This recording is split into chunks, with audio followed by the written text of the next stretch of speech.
In Russia, the headlines feature Stark Industries CEO Tony Stark publicly disclosing his alter ego as Iron Man. Meanwhile, Ivan Vanko, grieving the recent loss of his father Anton Vanko, witnesses this revelation and embarks on constructing his own version of the arc reactor, inspired by Stark's technology. However, Vanko's motivations and actions lack coherence, making him one of the MCU's forgettable villains, unlike previous antagonists like Obadiah Stane and Aldrich Killian. Before passing away, Anton shares with Ivan his regret that it wasn't Ivan who garnered the spotlight, citing their shared involvement in the reactor's creation alongside Howard Stark. Fast forward 6 months, Stark continues to utilize his Iron Man armor for global peacekeeping efforts. He revives the Stark Expo in Flushing Meadows as a tribute to his late father Howard's legacy, drawing from archived footage where Howard envisioned futuristic cityscapes.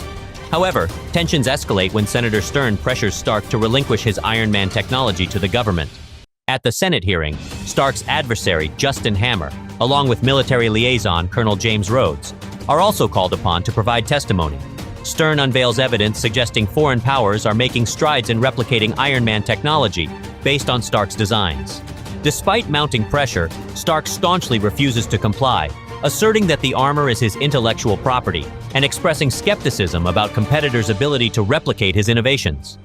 The arc reactor, vital to Stark's survival and the power source for his armor, is poisoning him slowly with palladium, and Stark's blood toxicity has already reached a critical 19%. The extensive usage of the Iron Man suit exacerbates Stark's condition, as the arc reactor rapidly depletes palladium cores with no viable alternative in sight. Concealing his deteriorating health from others, Stark makes Pepper Potts the CEO of Stark Industries and brings in Natalie Rushman to replace her as his personal assistant, while his loyal bodyguard Happy Hogan stands by him. As Stark's toxicity levels climb to 53%, signaling his impending demise, he ventures to Monaco for an F1 race, determined to confront his mortality head-on. However, during the race, Vanko, armed with his own arc reactor-powered weaponry, ambushes Stark, slicing his car in half. In a daring move, Pepper and Happy rush to Stark's aid, delivering his suit to the scene. Utilizing his portable briefcase armor, Stark defeats Vanko and uncovers his familial ties to Anton Vanko, Howard Stark's former colleague who betrayed them and sought vengeance on the Stark family. Exploiting Vanko's expertise, rival Justin Hammer orchestrates his escape from prison and enlists him to develop advanced combat suits to overshadow Stark's innovations at the upcoming Expo. During what he believes to be his final birthday celebration, Stark indulges in alcohol while wearing the Iron Man armor, prompting his friend Air Force Lieutenant Colonel James Rhodes to intervene. Aware of Stark's palladium poisoning, Rhodes wears Stark's Mark II armor and engages in a battle with him. The conflict culminates in a fierce clash of repulsor beams, resulting in a massive explosion.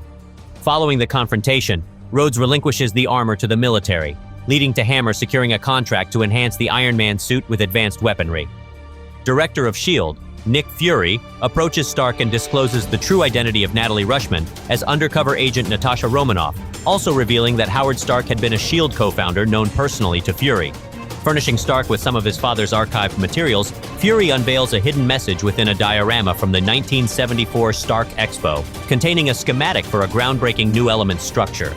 With the assistance of his AI system Jarvis, Stark successfully synthesizes the element, effectively eliminating his reliance on palladium. Meanwhile, Vanko resurfaces, vowing vengeance against Stark, who counters by utilizing the untested element to free himself from palladium's toxic grip. Vanko disappoints Hammer by failing to deliver the promised combat suits, and instead presents armored drones as his creation. Despite Hammer's frustration, he is compelled to accept the alternative. At the Expo, Hammer introduces Vanko's drones, piloted by Rhodes in a heavily armed variant of the Mark II armor. Stark arrives in his latest suit to warn Rhodes, but Vanko seizes control of both the drones and Rhodes' armor, initiating an attack on Iron Man. While Stark's bodyguard Happy Hogan and Romanoff attempt to apprehend Vanko, Hammer is apprehended. Following the defeat of the drones, Stark and Rhodes confront Vanko, who appears in a new, formidable suit of armor. Despite their efforts, neither can match Vanko's power. However, Vanko meets his demise when they engage in a repulsor beam confrontation, resulting in a significant explosion. With his suit too damaged to continue, Vanko triggers the self-destruct mechanism, seemingly sacrificing himself. Stark rescues Potts from the aftermath of the explosion, prompting her resignation as CEO. As they share a kiss, a new chapter unfolds for Stark and Potts. During a debriefing, Fury discusses the Hulk's recent rampage as news footage plays. He informs Stark that while Iron Man is deemed suitable for the Avengers Initiative, Stark himself is not. Nevertheless, Stark agrees to provide consultation. In exchange, he requests Senator Stern to present medals to him and Rhodes for their bravery, a request Stern reluctantly fulfills. In a post-credits scene, Agent Coulson of S.H.I.E.L.D. reports a significant discovery, a large hammer found at the base of a crater in the New Mexico desert. Iron Man, portrayed by Robert Downey Jr., marked the beginning of the Marvel Cinematic Universe, earning the distinction between the franchise's inaugural hero and the recipient of its first sequel. However, Iron Man 2 failed to replicate the quality and triumph of its predecessor. Continuing from his initial showdown with Obadiah Stane and the Ten Rings in the MCU debut, Tony Stark's superhero saga persisted in Iron Man 2, pitting him against two adversaries who exploited each other to advance their individual schemes. Iron Man 2 stands out as one of the weaker entries in the MCU's Phase 1 lineup, with several factors contributing to its status as one of the franchise's less memorable films. One major issue with Iron Man 2 is the lack of character development for Tony Stark. Throughout his journey in the MCU, Stark undergoes significant growth, evolving from an egocentric and narcissistic individual to a more heroic and selfless figure by Avengers Endgame. However, in Iron Man 2, Stark remains largely unchanged, displaying little progress or growth in his character. Unlike in the first Iron Man film, where Stark acknowledges his past mistakes and strives to become a better person and superhero, Iron Man 2 depicts him grappling with his mortality without much personal growth, often reverting to his previous behaviors. Even Nick Fury sees Stark's challenging personality and opts to utilize him solely as a consultant, rather than fully embracing him as a hero. Marvel signaled its grander ambitions through the post-credit scene in Iron Man, teasing the impending arrival of the Avengers. However, in Iron Man 2, the focus shifted more towards expanding the interconnected universe rather than advancing Tony Stark's personal narrative. Fury's presence and Natasha's introduction were pivotal in laying the groundwork for the first Avengers team, while Rhodey's transformation into War Machine further expanded the MCU. While these elements contributed to Marvel's overarching universe-building efforts, Iron Man 2 missed the opportunity to delve deeper into Tony Stark's superhero journey, instead serving primarily as a vehicle to set up the Avengers and War Machine's future. The alternate ending of Iron Man 2 depicts Pepper Potts swiftly being held hostage by Vanko, who uses her as leverage to draw Iron Man into confrontation. Tony Stark, stepping out of his armor, attempts to negotiate with the villain to protect Pepper and buy time, emphasizing their differences. Despite Stark's efforts, he ultimately outmaneuvers Vanko, retrieves his suit, and rescues Pepper with the assistance of Rhodey.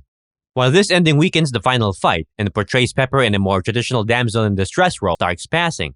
Following Iron Man's sacrifice in Avengers Endgame, it seems unlikely that Pepper wouldn't demonstrate her enduring love for her late husband, prompting the MCU to reintroduce her. Whether this involves participating in the retrieval of Stark's lost technology in Armor Wars, or simply caring for their daughter Morgan to ensure she understands Tony's affection, remains uncertain.